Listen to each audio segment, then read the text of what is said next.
সাফাই কর্মীরা বেতন বৃদ্ধি, নিরাপত্তার গ্যারান্টি এবং দুর্ঘটনার ক্ষেত্রে উপযুক্ত ক্ষতিপূরণ ও চিকিৎসা সুবিধার দাবিতে অনির্দিষ্টকালের ধর্মঘট শুরু করেছেন আসানসোল রেল স্টেশনের সাফাই কর্মীরা। এই ধর্মঘটের ফলে স্টেশনের একাধিক অংশে ময়লা জমে যাচ্ছে, যার ফলে যাত্রীদের চরম অসুবিধার সম্মুখীন হতে হচ্ছে।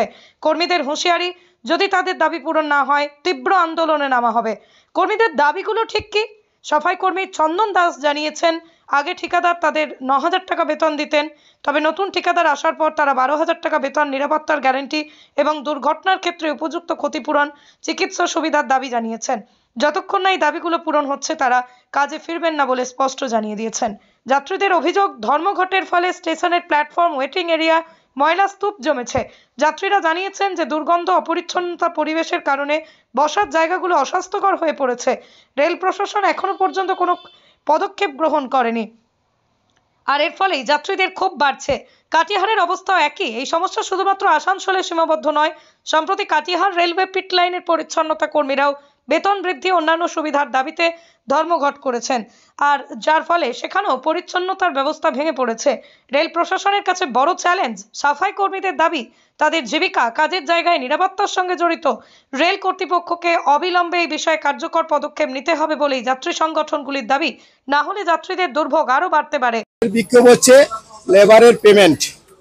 আমাদের যে ওয়েজেস অনুযায়ী শ্রমিক পোর্টাল যে রেট আছে 615, হ্যাঁ, লেবার তো সে রেট কোনোদিন পায়নি। আজকে 16 বছর ধরে কাজ করছে। 16 বছর কাজ করার পরে সেই লেবার আজকে দুসরা কন্ট্রাক্টর পেয়েছে। কন্ট্রাক্টর নিয়ে নিজেরা নিয়ে কে কম রেট দিবে, কে মার খাচ্ছে লেবার মারছে। লেবার 8,000, 9,000, 10,000 কি কারো সংসার চলে? সংসার চলে না।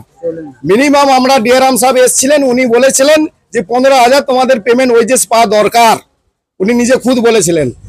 আজকে দুসরা কন্ট্রাক্টর 9,000 বলছে, 9,000 পেমেন্ট। 9,000 কার সংসার চলে? আমাদের মিনিমাম আমাদের 12,000 টাকা চাইয়ে, আর পিএফএসআই অবশ্যই দরকার। এই জন্য সাফাই আমাদের অপরাধ। আমাদের সাফাইয়ের জন্য আমরা এই আন্দোলন সাফাই করবে আমরা বন্ধ করে রেখেছি। দুসরা কন্ট্রাক্টরকে কাজ করতে দিইনি। কন্ট্রাক্টর চেঞ্জ হয়েছে, আমরা কাজ বন্ধ করে দিয়েছি। আমাদের মাং পুরা হয়ে যাবে, কাজ শুরু করে দেবো সঙ্গে সঙ্গে। লেবার তো রেডি আছে, ছুটিও নাই, আমাদের কোনো ছুটি সিটেও নাই। লেবার কমিশন যে রেট, লেবার কমিশন সে হচ্ছে 615 টাকা। সে কেন কন্ট্রাক্টররা জানে না? সে সিনিয়র রেল জানে না? আর টেন্ডার করছে তারা তো জানা উচিত যে আমাদের লেবার কোথায় যাবে। এতজন লেবার কাজ করছে, লেবাররা কোথায় যাবে? 615,000 টাকা, 10,000 টাকা, 12,000 টাকা কারো সংসার চলে? তবু আমরা কাজ করে যাচ্ছি, নোংরা গান্না কাজ করে যাচ্ছি। আপনার নাম? আমার নাম মলয় রাজক, এখানকার আমি সুপারভাইজার। আমি স্টেশন হ্যান্ডেল করতাম। যে দুসরা কন্ট্রাক্টর ছিল আগে আমি হ্যান্ডেলিং আমিই করতাম সব। আজকে 16 বছর কাজ করে গেছি।